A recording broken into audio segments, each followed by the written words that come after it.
Hello everyone, welcome to another review from Notes on Oncology.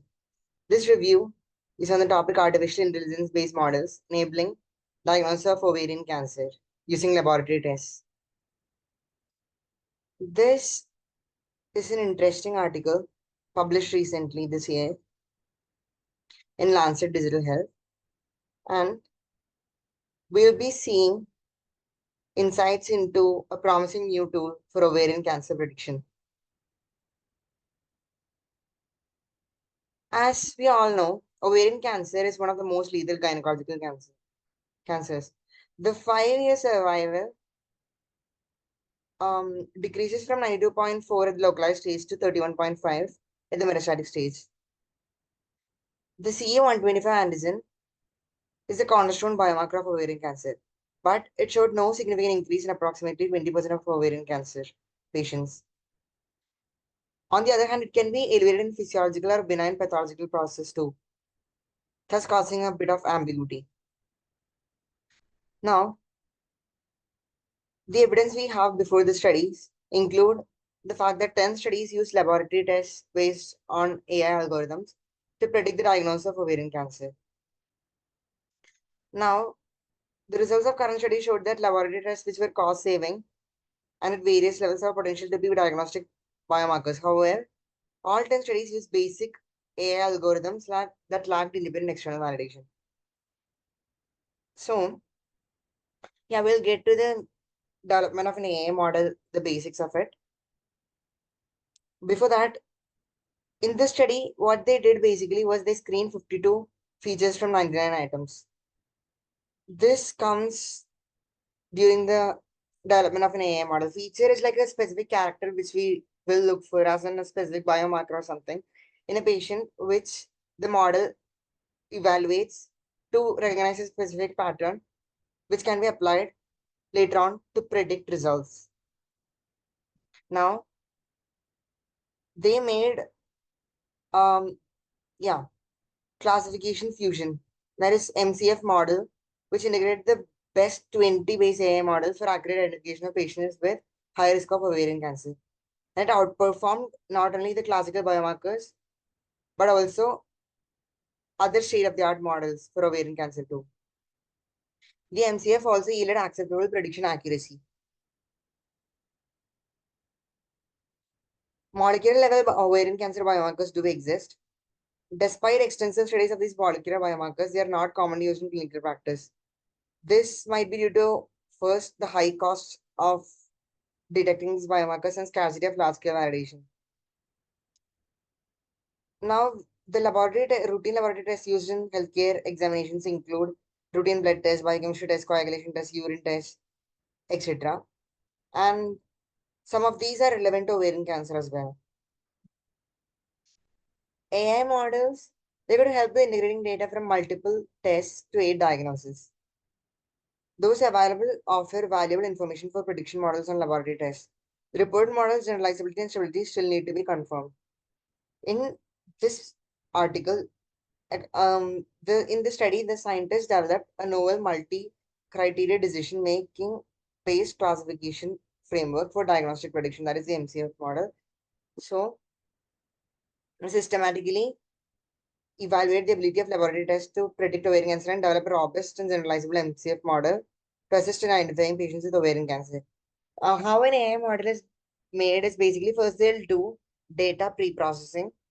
After that, data cleaning will be done, and then a suitable model will be taken, or a set of collection of several models which evaluate specific features. That is, one model might have a higher ability to predict a specific feature as compared to the others.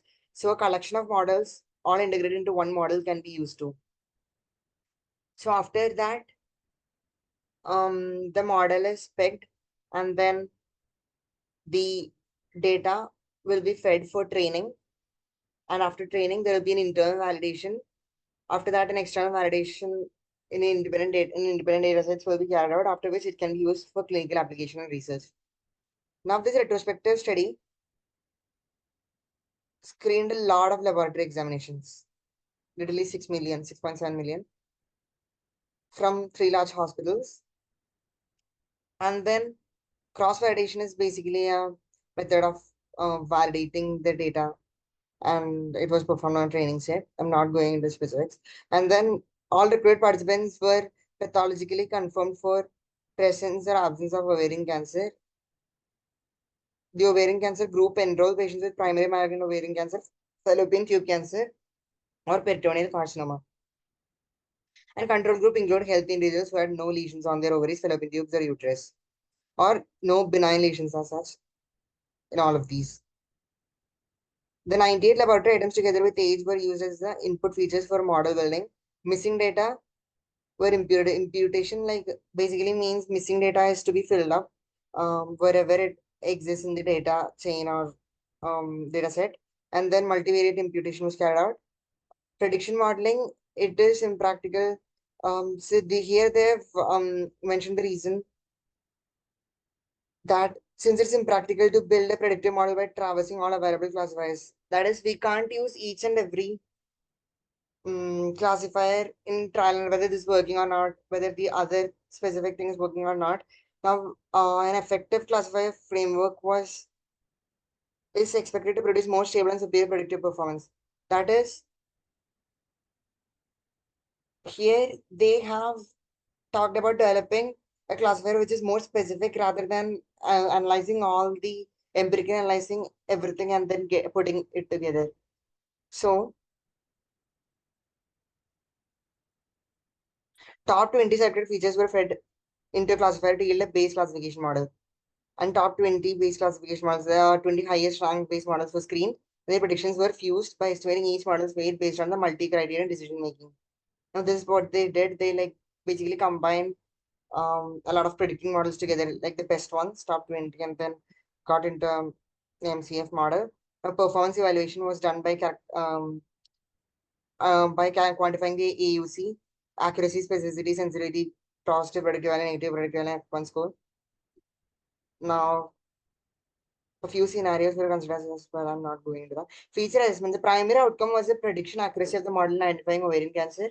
This feature ranking prioritized the feature importance for interpretation of the prediction results. Median interquartile range and frequencies were assessed for continuous and categorical variables. Now, let's go to the results. What finally happened? Between 2012 and 2021, around 10,980 individuals met the inclusion criteria. Now, this was divided into a training set, an internal validation set, and two external validation sets. The authors extracted 52 features from various laboratory tests, including tumor markers, and used that as the input for the MCF all model. Now, model architecture. It is basically a meta-classifier ensemble that combines multiple base classification models, as I told earlier. This approach leverages the strengths of different algorithms to improve overall predictive performance. This is what I had reinstated earlier. Feature importance is that the authors identified the most important features for ovarian cancer prediction using SHAP analysis. Now here, CA125. This is well-known tumor marker, was found to be highly predictive, but also other features too contributed significantly. Internal validation, coming to internal validation, and excellent performance was demonstrated. AUC was around 0.95 and external validation was consistent across both external validation sets too, 0.882 and 0.884. Several competing methods were compared, including traditional tumor markers in terms of AUC sensitivity and F1 score, and MCF all outperformed all of them. Now, subgroup analysis was also done. What happened was late stage ovarian cancer, early stage ovarian cancer were specifically analyzed, and while the performance was slightly lower compared to late stage disease, MCF all still outperformed traditional tumor markers, demonstrating its potential for early detection. That is in early stage ovarian cancers. And in late stage, MCF all achieved exceptionally high AUCs for differentiating late stage ovarian cancers across control and validation sets. Among epithelial and non-epithelial ovarian cancer, MCF all showed better discrimination for epithelial ovarian cancer compared to non-epithelial subtypes. The clinical implications include early detection, enhanced diagnostic accuracy, and improved risk stratification, as per the MCF-all model. Coming to the discussion part, the strengths of MCF-all. Let's get to that. Now, the study employed a large dataset from 3 geographically distinct regions in China. This enhances the model's generalizability to a wider Asian population, and the median age, that is 51 to 56 years, aligns with the typical demographics for ovarian cancer in the region too. Rigorous data cleaning was done. Heterogeneity was a problem. Imbalance between classes, missing values, unit discordance, all of this was taken care of through extensive data cleansing. And this is stressed upon too in the paper. And it can be concluded that rigorous data processing might be a first step towards building a stable and generalizable AI model in the real world clinical setting. This is important for all those AI enthusiasts out there. MCF fusion strategy, the core strength of MCF all lies in its fusion strategy, which combines predictions from multiple AI models. This approach eliminates the need for a single data-specific algorithm and optimizes weight allocation for each model during fusion. Now, this leads to more robust predictions. And compared to existing methods, MCF all demonstrates superior and consistent ovarian cancer prediction across large multi-center datasets. This is one thing, the superior performance and early stage detection. These are things which MCF all promises us. That is, these are like exceptional promise has been given in detection of early stage ovarian cancer, and this is a major challenge in current clinical practice. Enhanced interpretability was also cared for in the study. The highly ranked features identified by MCF-all significantly correlate with ovarian cancer. For instance, D-dimer,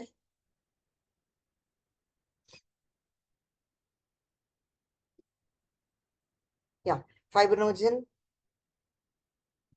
platelet, all involved in blood clotting, emerged as important features aligning with established knowledge of abnormal coagulation in cancer patients. Similarly, features linked to inflammation were prominent, supporting the notion of ovarian cancer's potential to suppress the immune system. Now, there are a few limitations too. It requires evaluation prospective studies to confirm its effectiveness in real world settings. This is one thing. And then data loss and generalizability are other things. The study was restricted to Chinese hospitals. The retrospective nature might have led to inevitable data loss. And imaging features genetic data or clinical information from natural language text was not integrated into the current model, and this can be taken care of in future studies. Practical considerations like ethnical diversity, responsibility attribution for clinician use, and transparency in decision-making process are to be kept in mind. In conclusion, MCF all built on readily available laboratory tests and age data offers a cost-effective, accessible, and accurate tool for ovarian cancer diagnosis. It surpasses the existing methods, particularly in early stage detection, and future prospective studies, well annotated datasets from diverse populations. Appropriate legal frameworks are essential for realizing the full potential of MCF all in clinical practice. Thank you for your patient listening.